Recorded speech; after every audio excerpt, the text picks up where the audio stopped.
Que alegria estarmos aqui hoje para o nosso 11º encontro. Como estão vocês? Tudo bem? Tem feito bem a atividade? Olha, a atividade do 10º encontro, ela vai estar no grupo de WhatsApp. Hoje nós vamos dar continuidade aos mandamentos da igreja, mas sem antes, a gente tem que pedir a presença do Divino Espírito Santo sobre cada um de nós.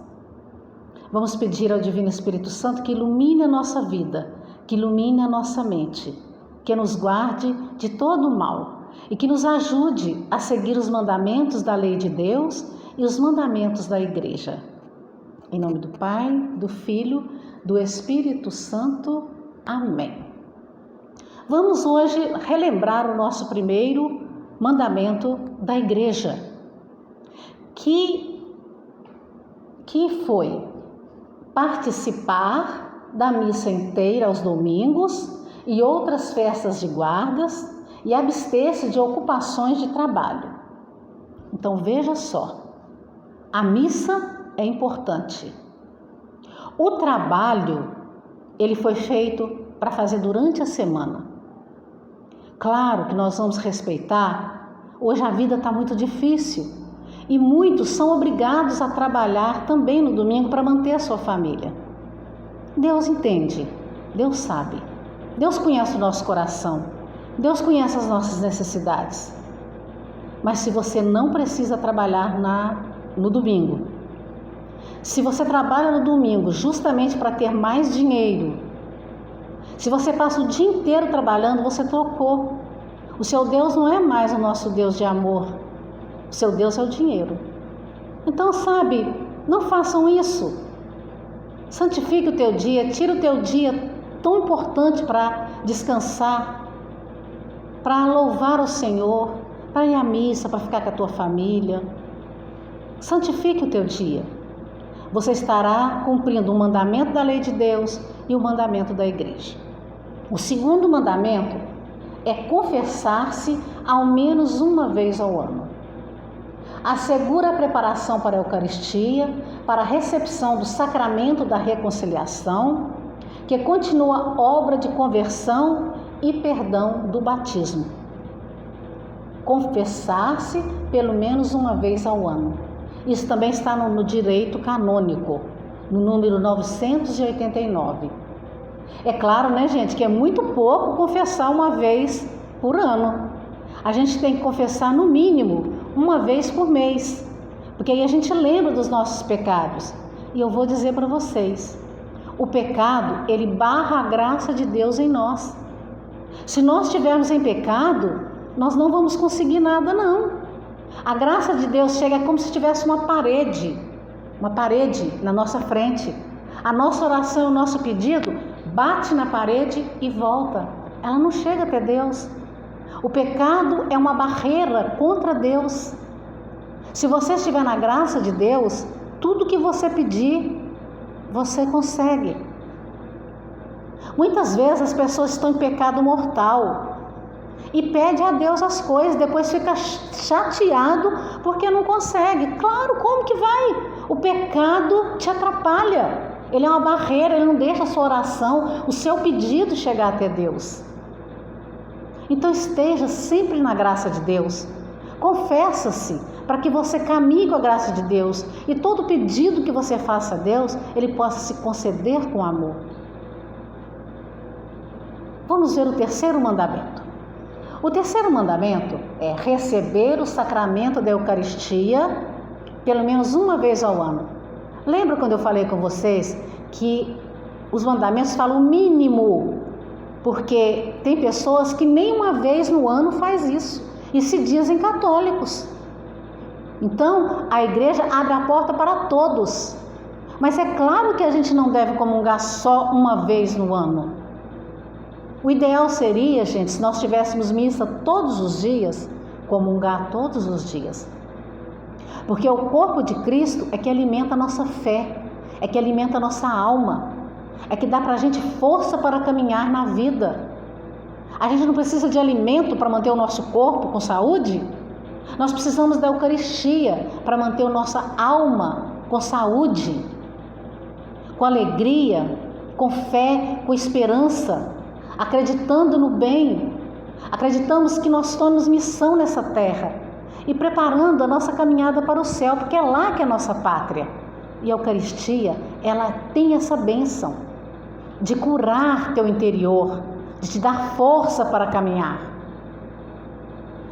A igreja pede uma vez ao ano, mas isso é o mínimo do mínimo do mínimo. Como nós temos aqui uma missa por semana, devemos participar dessa missa e comungar uma vez por semana. O quarto mandamento: jejuar e abster-se de carne, conforme manda a Santa Igreja. Vamos entender. No Brasil, isso deve ser feito na quarta-feira de cinza e na sexta-feira santa. Ok? No Brasil, abster-se de carne e jejuar será na quarta-feira de cinza e na sexta-feira santa.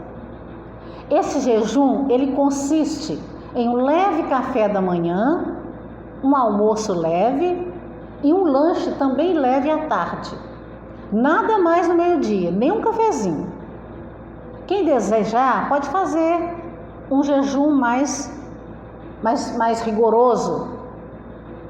O obrigatório é o mínimo, esse simples, que você toma um café, almoça e toma um lanche à tarde, e nada entre as refeições. Mas se você quiser, você pode fazer um jejum mais rigoroso. O que é obrigatório é esse mais simples. Os que têm já mais de 60 anos estão dispensados, mas podem fazer se assim desejar, o que é muito bom. No Catecismo diz que o jejum determina os tempos de ascese, quer dizer, de exercício e penitência, aos quais nos preparam para as festas litúrgicas, contribuem para nos fazer adquirir o mínimo mínimo domínio sobre os nossos instintos e a liberdade de coração. O jejum serve para a gente ter domínio da gente mesmo. Todo jejum nos ajuda muito. Se nós soubéssemos quanto é importante o jejum, você lutar contra os seus desejos carnais e fazer isso por Jesus, você acaba tendo domínio de si mesmo.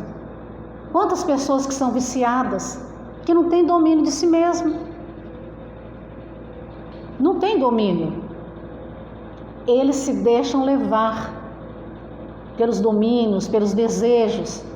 E o jejum nos ajuda a ter esse domínio sobre nós mesmos. Quando a gente decidir não beber, não bebo. Decidir não ficar comendo demais. Se a gente não tem esse domínio, a gente não consegue. E por isso que tantas promessas que a gente faz não dão certo, porque a gente não consegue dominar o nosso instinto. E o jejum nos ajuda a dominar o nosso instinto. O quinto e o último mandamento da igreja: ajudar a igreja nas suas necessidades. Recorda aos fiéis que devem ir ao encontro das necessidades materiais da igreja, cada um conforme as suas próprias possibilidades. Também está no direito canônico, número 222.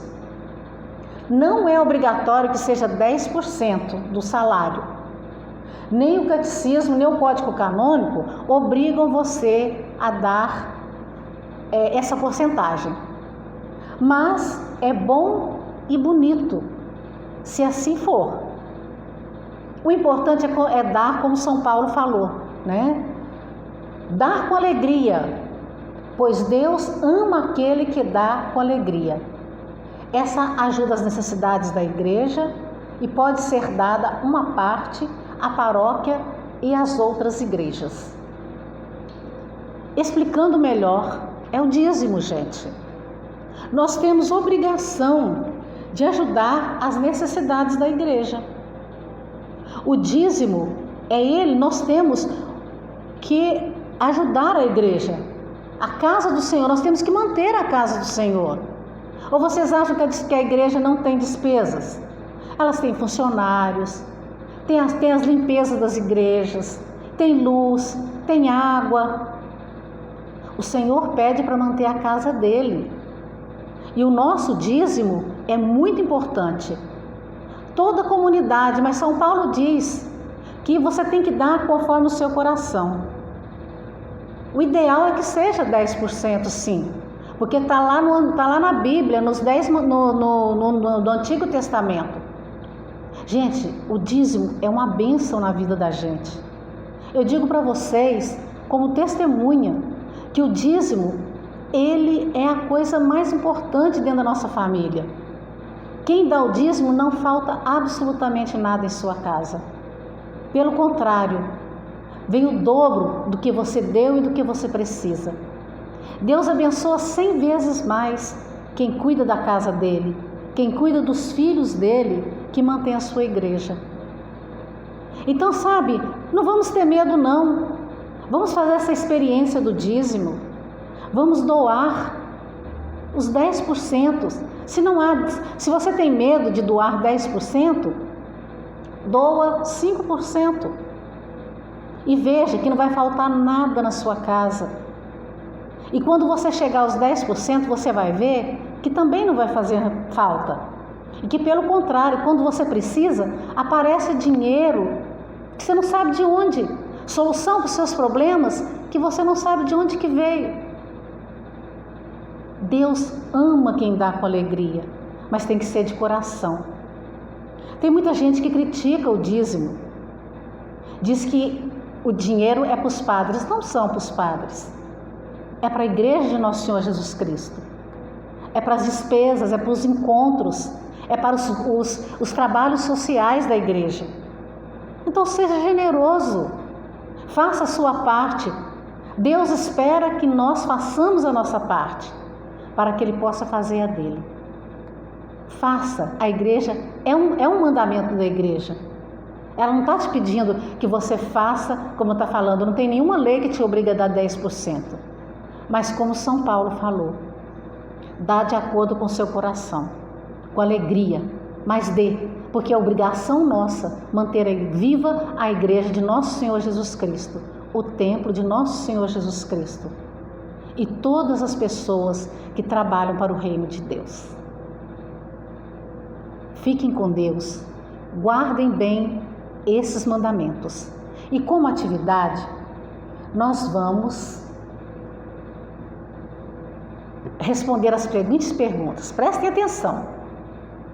Você sabia que existia o mandamento da igreja? Vocês sabiam que a igreja tinha os 5 mandamentos? Eu acho que tem muita gente que não sabe que a igreja tem os mandamentos e que esses mandamentos precisam ser recebidos e vividos, como os 10 mandamentos do Senhor. Você acha possível vivê-los?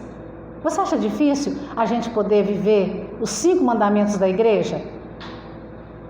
Todo cristão tem que viver e obedecer também os mandamentos. Qual dos 3 mandamentos da lei de Deus coincide com o da igreja? Hein? Qual dos 3 mandamentos da lei de Deus, aqueles primeiros mandamentos que se referem a Deus, coincide com o da igreja? Pensam e respondam isso para mim. E o que você entendeu do 5º mandamento? Do mandamento do dízimo. O que você entendeu? Um grande abraço. Fiquem com Deus.